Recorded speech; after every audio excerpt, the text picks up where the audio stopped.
Kolkata doctor murder और rape case इतना भयानक था। आइए महसूस करके देखते हैं। मान लीजिए कि आपकी बहन है जो कि डॉक्टर है और रात को 11 बजे फ़ोन करके कहती है कि मम्मी पापा मैं हॉस्पिटल पे सही सलामत हूँ, और से कहती है कि भाई आप लोग सो जाइए। और अगले दिन सुबह आपको पता चलता है रेप करके मर्डर कर दिया गया है और आपको हॉस्पिटल पर 3 घंटे रोक दिया जाता है।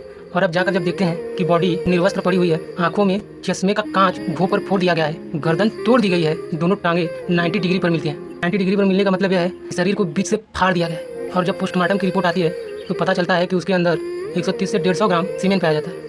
150 ग्राम सीमेन का मतलब रेप करने वाले कम से कम 5 से 6 लोग थे। क्या आप फील कर सकते हैं वो असहनीय दर्द जो उस डॉक्टर ने फील किया था।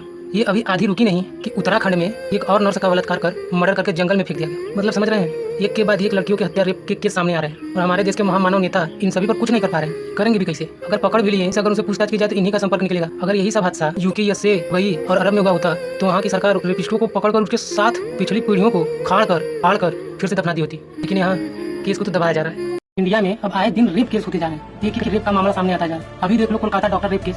एक नेता था जिसने स्लोगन दिया था बेटी बचाओ बेटी पढ़ाओ।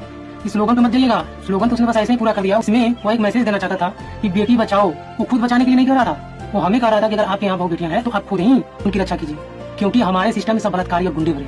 प्रज्वल रेवन्ना हो, ब्रिजभूषण हो, उन्नाव रेप केस बीजेपी मंत्री हो, बाबा राम रहीम हो, BHU रेप केस में बीजेपी के IT सेल वाले हो, सब कहाँ के वही है जिन्हें हमने चुना है अपनी रक्षा के लिए। इतने बंद बुद्धि हो गए हैं।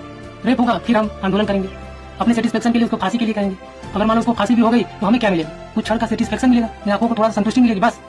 लेकिन उनका क्या, जो इनके पीछे हजारों की तादाद में तैयार होते आ रहे हैं, इसकी शुरुआत होती कहाँ से? हमें दिखाया जा रहा है, जो हमें सुनाया जा रहा है उसी से। वाहियात OTT प्लेटफॉर्म हो, वेब सीरीज हो, गाली गलौज वाली वेब सीरीज हो, शॉर्ट वीडियोज हो, या तो होर्डिंग हो, बैनर हो, छोटे छोटे कपड़े पहनकर होर्डिंग लगी हुई है, गाली गलौज वाली वीडियो जा रहे हैं। इन शुरुआत छोटे से करता है ना, बना रहे हैं उनकी भी गलती है। वैसे भी खोखले नियमों और कानूनों और भ्रष्टाचार और घुसखोरी वाले सिस्टम से क्रांति नहीं लाई जा सकती। बहुत बहुत